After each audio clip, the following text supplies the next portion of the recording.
Hello everyone, this is OW Gaming and welcome back to a brand new installment of Future Langrisser series. This time around we're going to talk about the next major update coming to global. That's right, it is a Shining Resonance Collab major update, so next update is going to be wild. To those of you who played Shining Resonance Refrain, that's where those characters are from, and that's their latest installment so far from Sega. So by the time of the recording, today is the 16th of July. Yes, I'm actually recording this in advance again, so that way I can get this video out on time. So without further ado, let's take a look at what banners are coming. So anyways, this is the banners that we will be predicting when it comes to the next major update. So starting on the 27th of July, and the end of the major update cycle ends on the 23rd of August. So anyways, the first week obviously is the collab unit. So we got Kirika and Sonya. I'm not talking about the SR Sonya, by the way. So yeah, when this update goes live, it's probably hilarious that now we got two characters named Sonya, but they're spelled differently, of course. The new one is spelled Sonia, opposed to the one that we already have, which is Sony. So you see that one letter difference. So yeah, they both are pronounced the same way, but just different. Just don't get that confused if you're wondering. So of course, I'm not saying that all of you are going to get confused by that, but just an FYI. So anyways, back to what I'm talking about. The Kirika and Sonya are coming on the first week, which is obvious. And also, you need to consider if you want to pull for them or not, because this is your only chance of getting them. As you can tell, collab units are limited. Like that applies to all of them. So treat them like Awakened One or Awakened, depending on how you're gonna look at them from. But however, this is actually very limited. So that means once this event's gone, they're probably gonna be out of the abyss for a long time. So make sure you get those if you actually enjoy those characters.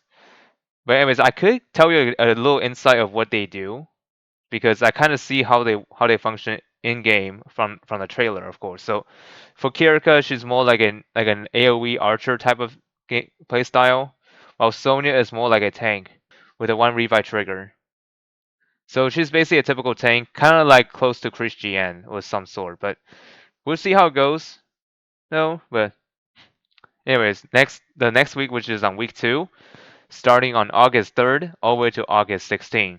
There are two banners that you're going to look into. So anyways, the first one is the radar banner, featuring the long-awaited Z2 and Akka. So yeah, I don't know what's going on with Akka because a lot of people said Akka is already out of relevant of the usage, but I don't know. She can still be useful, but not in PvP or I don't know in some cases because like yesterday I did attempt some Apex matchups, and I did come across someone using Akka. And I was like wondering why is she there? Isn't she already out of meta or something? But no, even though if that's the case, I still do not want to like underestimate her. If you're actually in need of Z2 or I don't know, if you missed her the first time, I would highly recommend you pull for her if you still need her on your team. But other than that, it's actually questionable because, if you're trying to get Z2 but you end up getting Akka, which is the worst case scenario, if you're considering trying to get Z2, that is. And then the other banner is the Wish banner, which is the classic Langrisser 1, 2, and 3. So yeah, this banner comes back every major update on week 2. So if you're still in the need of certain characters, this banner is great for you to catch up. And on week 3 is where things get a little bit more interesting. So week 3, starting on the 10th of August, and it ends on the 23rd of August. This banner includes Shelfaniel, Sage of the Trees, and Wheeler. So if you're missing any of these characters, don't be afraid to pick them up because Destiny banners are the beauty of summoning because you don't have to worry about pulling an off banner if you are missing at least one of them. Wheeler is still good out there, even though he's an old unit. So if you still need Wheeler in your collection or on your team, go ahead. He's not bad to pick up. But if you're missing Sage, he's also good when it comes to stalling enemy teams. but against certain enemies, that is, like against cavalry and flyers. And then I mean, think of him like McLean, but this is more for the high mobility enemy units. The other banner that we're looking into is the another wish banner, just like the week two, but this one is for Langrisser 4 and 5. So yeah, if you're missing any characters from those two entries, this is also another good banner to pick up. So that you can catch up. And also worth noting here, this also includes new units such as McClane and Ricky. So yeah, in case you guys haven't gone into the game just now, it is confirmed that those new units like Ricky and McClane, they are included despite them released like months ago. Which honestly, it is excellent for you to get those if you're missing them for the first time. And finally, on week four, two Destiny banners. One of them is I believe it. I don't remember the theme on this, but anyways, this one includes Pat Sear, Julian, and Werner Dime. And then the other one is the classic banner featuring Elwin, Leon, and Bernhard. So anyways, for more information about how Sonya and Kirika works, look forward to Kong's Shoot You Summon video whenever that video comes out. Or actually, if you want to find more information about what these units does, like on the banners, look out for those either on Kong's videos or look in Wikigrisser and see how they work. Wikigrisser is probably the best place to look at since they include most of the information that the unit has. All right, next up, let's talk about what events or changes to expect. Anyways, there's like a lot of events we're gonna need to look out for. So for this major update, of course, it's a collab event. So anyways, we get the Shining Resonance collab event, and that's where you get that free Excella unit. So yeah, don't forget to do that because you will get a free unit on this event after all. So Excella is actually an excellent flyer. So that means that you're gonna need to get her in order to complete the collection if you already got the other two from the banner. And of course, we got the returning of the Fair Arena or the game's official title, Challengers Arena. So yeah, that event is coming back. So to those who just want to have a fun time with arena kind of aspects, well, that mode is coming back. And we also have the Floating Realm Leon Cyan event. This one is I don't recall what it is, but it is some kind of a Cyan event that gives you some good rewards. And of course, not to mention the update comes with Dimensional Expedition is coming back. So get in the guild if you have not already. And then of course, this update adds a new Apex map called Molten Sulfur Core. This is the lava map that a lot of people are saying. And I've seen a lot of people say that in Discord saying that that map is unappealing to them. I mean, I can see why because lava maps aren't usually like fun to play on when it comes to like hindering the mobility on certain units like infantry and cavalry. Yeah, it is. Yeah, as a lot of people say, is a mess. But anyways, moving on. So the other changes that were worth noting, but however, I believe they're already in the game, if I remember. So it's a salad option added to for continuous auto option for choosing number of battles for auto run.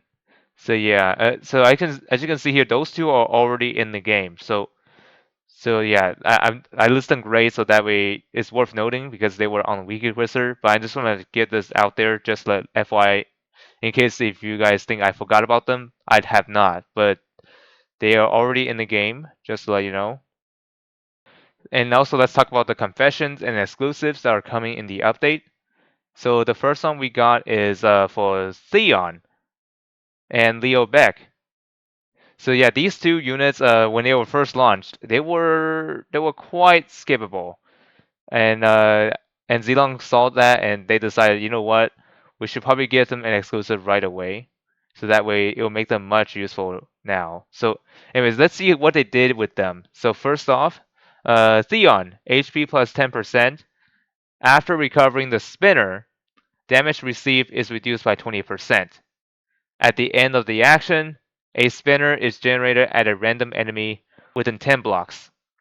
This effect can only be triggered again after 2 turns. In PvP mode, this effect's range is increased to the whole map.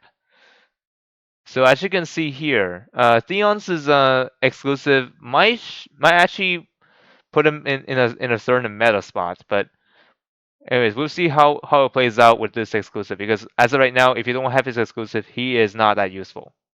Just an FYI. And then the other one we have is Leo Beck. I believe he is another long range attacker. So yeah, having him with exclusive is it's actually alright or something, but we'll see how it works. So HP plus 10%, just like Theon. Contract cannot be dispelled. Nether Flame Erosion's cooldown is reduced per enemy unit hit, up to a maximum of 3. So honestly, I never had Leo, so but however, based on what I've read, this is actually pretty strong. Like depending on how many units you hit, it allows him to get his cooldown reduced much significantly. And of course, to those who likes the confession, this time the major update enabled Girl in the Shell as a new confession.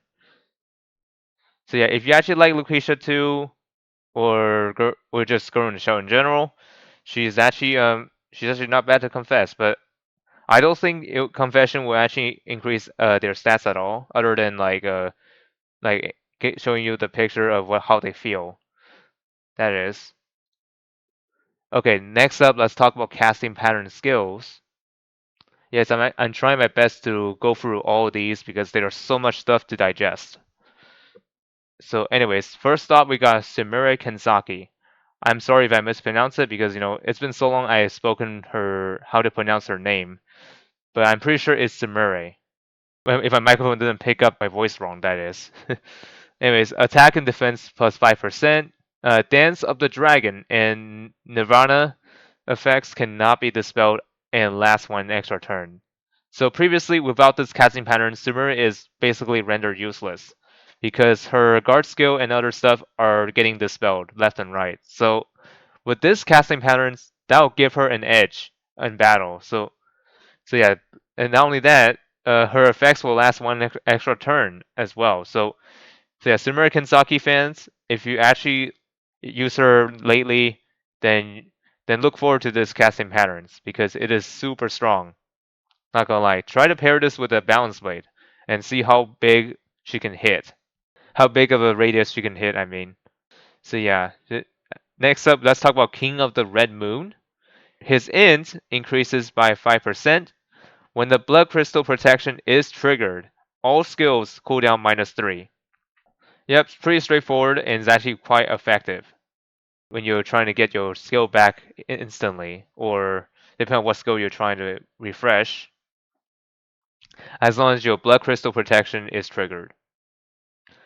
Alright, next up we got Mew. Mew, I used Mew a lot, and especially in joint battles, because especially in certain joint battles, that is, on the Wednesday, Thursday, and Friday and Saturday, joint battles, because those ones allow me to teleport like one of my powerful units to anywhere I want, as long as it's grass terrain. So anyways, Mew's casting patterns is int plus 5%, summon Dryad or the Trinan Guard, depending on how you're gonna call it. This is from her 3C. Whenever you successfully kill an enemy with it, that is, has improved stats and gain healing growth. After taking action, restore HP to allies within 2 blocks equal to 1.5 times int, and when the Ancient Dryad is on the map, Mew gains skill range plus 1. So as you can see here, as long as you have a summoned Dryad or like summoned Trinan Guard, depending on how you're going to call it, basically that unit becomes a healing beacon, or the healing beacon that can move, like healing your allies within 2 blocks equal to 1.5 of your int. And also, as long as Ancient Dryad is on the map, Mew herself will get extra range on her skill usage. So normally when you're using the Divine or anything like a single target, you're able to attack enemies at 3 blocks opposed to the usual 2. That's useful for her.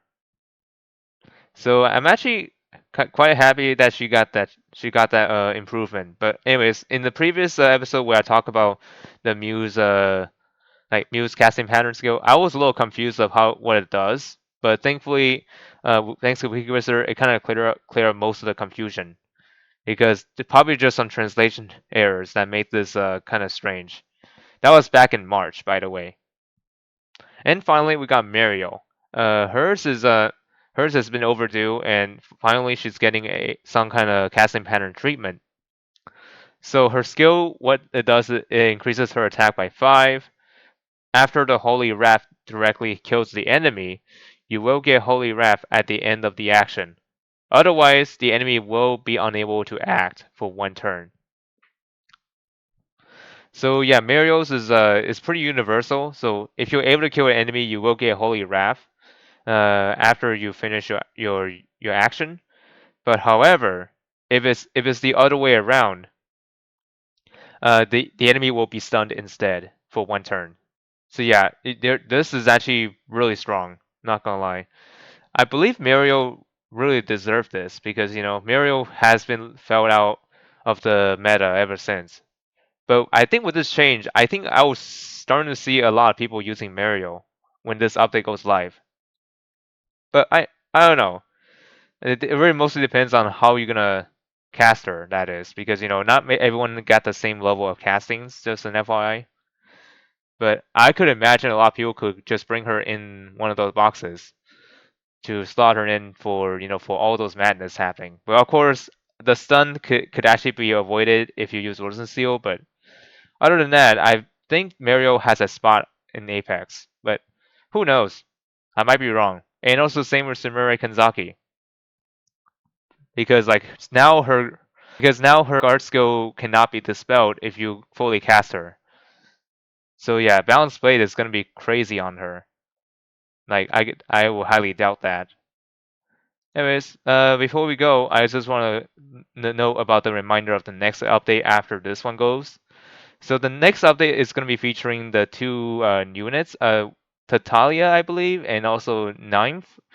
I don't know how you're going to pronounce the other one, but that one is the aquatic healer.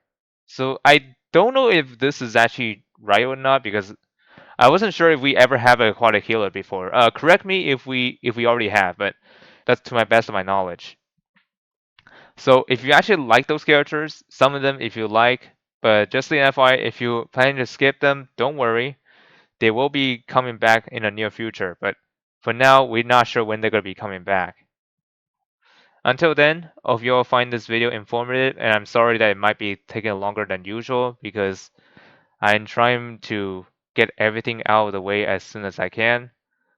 So anyways, see you all later.